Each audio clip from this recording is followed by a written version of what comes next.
कहानी एक पत्थर की। एक बार की बात है, एक गांव में एक पत्थर तोड़ने वाला व्यक्ति रहता था। वह हर दिन पत्थरों को तोड़कर उनसे मूर्तियां बनाता और उन्हें बेचकर अपना गुजारा करता था। हालांकि वह अपनी जिंदगी से संतुष्ट नहीं था। एक दिन उसने आकाश की ओर देखते हुए कहा, काश मैं राजा होता तो कितना अच्छा होता। उसकी बात सुनकर एक देवता प्रकट हुए और कहा, तुम राजा बन जाओ। वह राजा बन गया।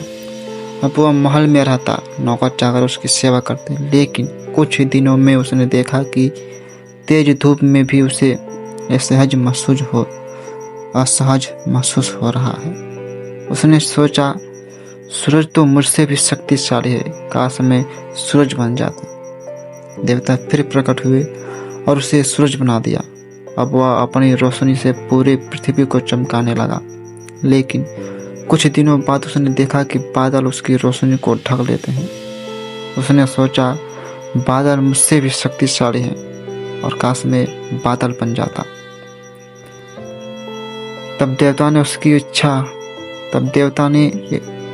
देवता ने उसकी इच्छा पूरी की और वह बादल बन गया। अब वह बारिश बरसाता, खेतों को हरा भरा करता। लेकिन अचानक उसने महसूस किया कि तेज हवा उसे उड़ा ले जाती है। फिर उसने सोचा, हवा मुझसे भी शक्तिशाली है, काश मैं हवा बन जाता। देवता ने उसे हवा बना दिया। अब वह तेजी से चलने लगा, पेड़ों को झुकाता और पेड़ों से टकराता। लेकिन तभी उसे एहसास हुआ कि एक बड़ा पहाड़ उसके रास्ते में अड़कर खड़ा है। उसने सोचा, यह पहाड़ मुझसे भी शक्तिशाली है, काश मैं पहाड़ बन जाता। देवता ने उसे पहाड़ बना दिया। अब वह विशाल स्थिर था। लेकिन कुछ दिनों बाद उसने महसूस किया कि एक छोटा सा आदमी हथौड़ा लेकर उसके चट्टानों को तोड़ रहा है। उसने सोचा, यह आदमी मुझसे भी शक्तिशाली है, काश मैं आदमी बन जाता।